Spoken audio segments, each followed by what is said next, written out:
हैं mic number 1 पर। वहां पर अगर कोई गैर मुस्लिम भाई है तो वो अपना सवाल कर सकते हैं माइक नंबर 1 से। सिख धर्म में पुनर्जन्म माना जाता है, हिंदू धर्म में भी पुनर्जन्म माना जाता है। क्या इस्लाम धर्म इसको मानती है? मैं प्रितपाल सिंह सिलीगुड़ी से आया हूँ, आपसे जिज्ञासा रखता हूँ। भाई साहब ने सवाल पूछा है कि सिख धर्म पुनर्जन्म में मानता है, हिंदू धर्म मानता है, क्या इस्लाम धर्म मानता है। भाई साहब आप लेट आए सर इधर। नहीं, सवाल जवाब के पहले सेशन से है क्या? आपने तकरीर में इसका जवाब दे दिया है, लेकिन फिर भी जिज्ञासा है। तो मैंने पूरा जवाब दिया। किस पॉइंट पे जिज्ञासा है आपको? क्या मैंने कहा पुनर का मतलब नेक्स्ट, जी जन्म हाँ। मतलब बर्थ, जी हाँ। Next birth. इस्लाम भी इसमें मानता है कि इस दुनिया के बाद हम नेक्स्ट दुनिया में आएंगे। ये वेद कहता है, इसमें मुझे कोई डाउट नहीं, कोई शक नहीं। लेकिन ये जो वजूद में आया संस्कारा, इसका जिक्र वेद में नहीं है। ये हिंदू पंडितों ने कहा संस्कारा के बारे में, क्योंकि वो ये नहीं समझा सकते थे कि लोग क्यों गरीब पैदा होते, क्यों लाचार पैदा होते, क्यों कंजेनिटल हार्ट से। तो ये नहीं पता होने की वजह से ये फिलॉसफी वजूद में आई। लेकिन वेद में सिर्फ लिखा है पुनर्जन्म, जो कुरान में लिखा है, सिख धर्म में लिखा है, मुझे कोई एतराज नहीं। लेकिन ये मानना कि बर्थ फिर डेथ, फिर बर्थ फिर डेथ, फिर बर्थ फिर डेथ, ये साइंटिफिकली मुमकिन ही नहीं है। I can give you another quotation why it's not possible. आप समझ रहे ना? तो किस लॉजिक पे आप संतुष्ट नहीं हैं?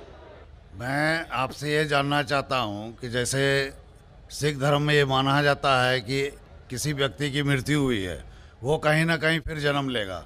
क्या इस्लाम इसको मानती है? नहीं, कहीं ना कहीं ने सिर्फ एक जगह लेंगे, आखिरी, नेक्स्ट जिंदगी। और यही सही मानों में वेद में लिखा है, पुनर्जन्म नेक्स्ट जिंदगी। कहीं ना कहीं यहाँ पैदा हुआ, अमेरिका में करेंगे, बिल्कुल किधर भी वेद में नहीं लिखा है। वेद में कहीं नहीं लिखा है। ये पंडितों ने अपनी तरफ से पेश किया है। पुनर्जन्म जो कुरान में है और वेद में है, उसके मानी नेक्स्ट लाइफ, ये हम मानते हैं। लेकिन कहीं ना कहीं यहाँ लेंगे नहीं, एक ही जगह, आखिरत में। और क्योंकि साइंटिफिकली ये लोग जो कहते संस्कारा, क्या आप अच्छे काम करेंगे तो आप स्वर्ग में जाएंगे, अच्छे काम करेंगे तो अगले जन्म में आप इंसान बनेंगे, बराबर कि नहीं? स्वर्ग में जाएंगे तो स्वर्ग में जाएंगे तो आने की जरूरत क्या फिर? स्वर्ग में रहना अच्छा ना, धरती पे क्यों आएंगे फिर? कुछ मतलब में स्वर्ग में जाके फिर वापस आते। अगर स्वर्ग में जाके इनाम मिल गया तो यहाँ वापस क्या आते? अगर नरक में गए तो वापस यहाँ जिंदगी में आके फायदा क्या? अगर आपको सजा मिल गई तो यहाँ फिर आप आके क्यों कुत्ता बिल्ली बनते? अगर आप देखेंगे आज दुनिया में क्राइम बढ़ रहा है क्या घट रहा है? बढ़ रहा है। बढ़ रहा है, आप मानते ना? मैं भी हाँ। मानता हूँ। ये जो फिलॉसफी संस्कारा की, अगर बुरे काम करेगा इंसान तो अगले इसमें वो बनेगा लेस, अच्छे काम करेगा तो बनेगा इंसान।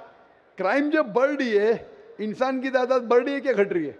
मेरे समझ से तो घटनी चाहिए। लेकिन नहीं घट रही है, उसका मतलब लॉजिक गलत है ना आपकी। जी हाँ। बराबर, तो ये लॉजिक है ना। आप मान गए तो कबूल करो। अभी जो पुनर्जन्म है वेद में, सिखिज्म में, इस्लाम में यकसा है। क्या अगले बार जिएंगे, एक बार मरेंगे, अगली बार आपका हिसाब किताब होगा, डे ऑफ जजमेंट। और फिर आप हिसाब किताब के हिसाब से जैसे आपने अमाल किए, जैसे आपने कर्म किए इस दुनिया में, उस तरीके से आप स्वर्ग या नरक में जाएंगे। Hope the answer the question.